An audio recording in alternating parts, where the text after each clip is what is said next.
Hello everyone, this is Crota giving you a game between MTW's Dimaga and Roots ToD here on, I believe this is not Fractural Glacier. I'll have to double check the name of the map. This is Heart of the Swarm though, so there is only 2 spawning locations on this. On the bottom left hand side of the map we have Dimaga spawning as the blue Zerg. Meanwhile we have Root ToD spawning over here on the top right hand side of the map. For those of you guys who do watch my Warcraft 3 replays, yes, this is the same ToD that was part of 4 Kings along with Grubby many moons ago. Strategy-wise, we'll see what the strategies will be in this Heart of the Swarm beta, and whether or not we'll see a lot of the new units come out. Now, I apologize for my last Friday's cast. I was just trying to make predictions, and it really dawned on me that I can't do a lot of the same predictions that I do in Wings of Liberty. I just haven't seen and experienced nearly as many games. When I come across and I take a look at, say, 4 swarm hosts going up against 6 siege tanks, 4 or 5 siege tanks with some marines and marauders, and there's also Zergling support, I don't know who actually has the edge there. Swarm host, one of those units, very much like glass cannons, where they are very effective. Locust dealing a lot of damage while being very difficult to take out. So I guess that isn't a glass cannon as opposed to a straight up cannon. We are going to see a hatchery first come in from Dimaga, and we'll also have to keep track if any of these players do any serious variations from what we normally see in Wings of Liberty. So far there is some mechanical differences. It obviously tells you the number of workers that is sitting on each base, so you know what your saturation is, and you can do just a quick check trying to move and balance your workers out. I do like that change, even though a lot of people did say that it kind of dumbs down StarCraft 2 a little bit more. Then again, how many times do people really try to balance and figure out how many workers are anywhere? All right, we are going to see ToD now come in. There is 1 pylon coming in, and if this pylon can finish, that will make a very big difference. All right, what's going to be coming in now? Photon cannon, photon cannon. Are we going to get another photon cannon? Yes, we are, and we could go for another. Wow, what is this? The probe able to mineral path out, and this is huge. ToD could now come in also with another pylon in the front, and this is a very heavy commitment from ToD. I would not be surprised if Dimaga simply canceled this hatchery, and then we'll see if ToD cancels these photon cannons. Yes, there is the cancellation there. There is the cancellations. 1 photon cannon going to remain. So I believe, what is that? 37 times 3 is about 110. And now we see that there is a hatchery placed down here. Based upon the positioning, if 1 more pylon was added, it'd be very difficult to take down this photon cannon, as we now see a gateway and a photon cannon being added back over here on this side of the base. Now, ToD will finish off this photon cannon well in time of these 4 Zerglings making it inside. And now with that, ToD should have a very nice economic advantage. The reason why Dimaga is so far behind is one of 2. First of all, he lost 100 seconds in trying to build this hatchery. On top of that, on top of losing the 100 seconds, building this hatchery, he also lost the production. He was not able to train up any units for quite some time, and now he is severely larva limited as he is trying to get more and more queens out. You can see that there is a Zergling, or a pair of Zerglings coming down over here. The photon cannon already getting up 4 kills, now up to 5 kills. So that 1 photon cannon did deal a lot of damage, taking down some Zerglings and also trying to regain some map control. It looks like the total losses will be higher for ToD, but overall, harvester count 24 to 20. This nexus is already up and operational. We'll see whether or not a queen can even make it to Dimaga's third. It's going to be a very long walk, and with that long walk, even more and more larva will essentially be lost. Now, we are going into a 3rd base by Dimaga over here at his natural. Meanwhile, ToD is going into double gas at his main. No gas yet at his natural, so It's going to be curious as to what he's really going for. He is adding in some Zealots, but ToD is severely behind in terms of where a Protoss player normally is. He doesn't have his Cybernetics core. He doesn't obviously have Warp Gate tech, and all he can really do is train up some Zerglings and get that level 1 weapons upgrade. Photon Cannon getting off an easy kill there. What is ToD doing with that probe?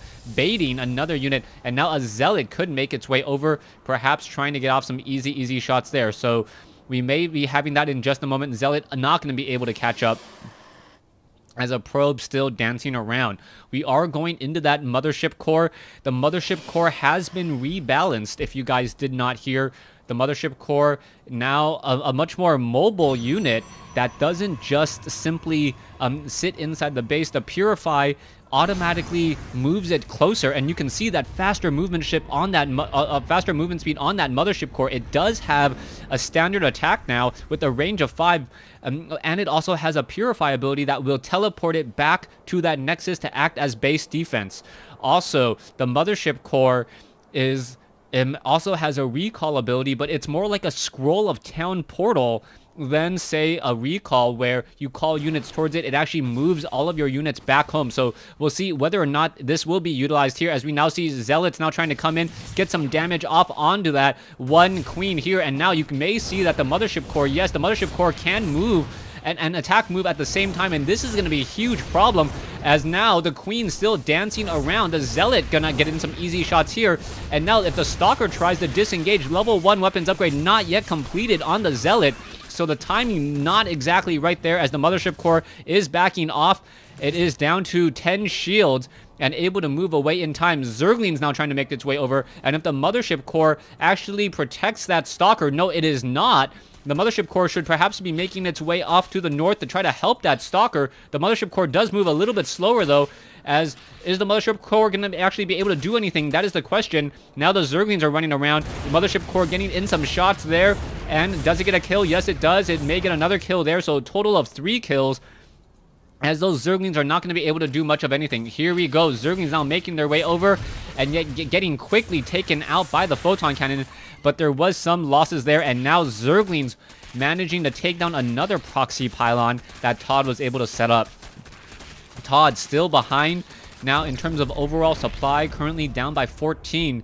We are starting to see a little bit more of a tech swing as we are going into Twilight Council. Meanwhile, Dimaga already at layer, but still hasn't really shown any true layer tech.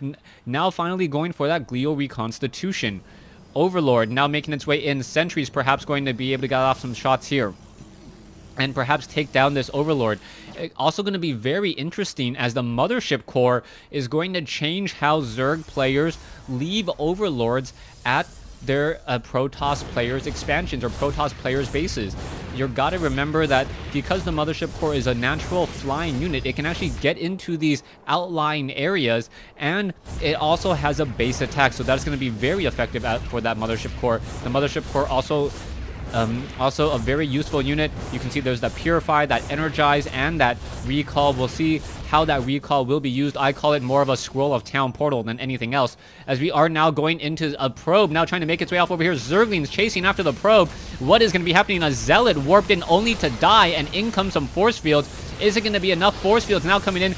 Beautiful force fields, limiting the surface area, and now more Zerglings will get taken down. However, the Zerglings look like they will be able to back off. It is going to be 3 bases to 3 bases, and the Mothership core still looking to take down those destructible rocks, dealing 5 damage per attack. Very nicely done there, as we are going to see the Warp Prism now perhaps try to do a drop inside the main. There's going to be a Zealot, a Sentry, and an Immortal in there. The Sentry for force fields, the Zealot to engage against some units here, perhaps the drones, and then the Immortal to just blast apart anything else. But we are now seeing a very large group of units coming in here. The Mothership core could come in and get in a lot of damage onto these units as they try to make their way in. And oh, here it comes. The Roaches are already making their way in here. Probes now need to try to escape. What is going to be happening, as the force fields could be coming in? Are they going to split? No split. What is going on? There is the teleport that we saw. Where did they teleport to? All over here. So it did take a little bit of time to get in. There's those force fields, as now we are seeing an engagement back over here. Roaches, Zealots. Where's that Sentry? Gonna go ahead and quickly pick back up as the Roaches are now going to be engaging here. ToD is going to be in a little bit of trouble here. Roaches just absolutely destroying this location. If the Mothership Core actually converts to Purify at the Nexus, that would be very effective as the damage greatly increases. But the Nexus is now going to get taken down. And, oh, the Nexus, if the... Wow, I did not know that. If a Nexus gets taken down while a Mothership Core is attached to it, the Mothership Core also gets destroyed. So Dimaga seeing that 173 supply really in the advantage now. 92 over 92 for ToD. This is not looking good for ToD at all. And ToD may have to rethink his strategy in Game 2. So trying to utilize this Mothership Core, it looks like a new Mothership Core was quickly retrained, only taking 30 seconds, 20 seconds with a chrono boost. And that is just 3 seconds faster than the training of a probe. So that tells you how effective that Mothership Core is for base defense. All right, Mothership Core now on the move. Again, we see a very large attack coming in. Zerglings and Roaches coming in together. There's some force fields. Is it going to be enough? It looks like there's a cancellation on that Nexus. Force fields trying to back away. Is there going to be enough for a recall? It doesn't look like it. ToD now in a bit of trouble. Immortals getting caught in transit. And I believe... wow. So apparently ToD not liking the maps or the matchup as Game 1 goes to Dimaga. Thanks for watching. Thanks for listening. Hope you guys enjoyed Game 1. Stay tuned for Game 2.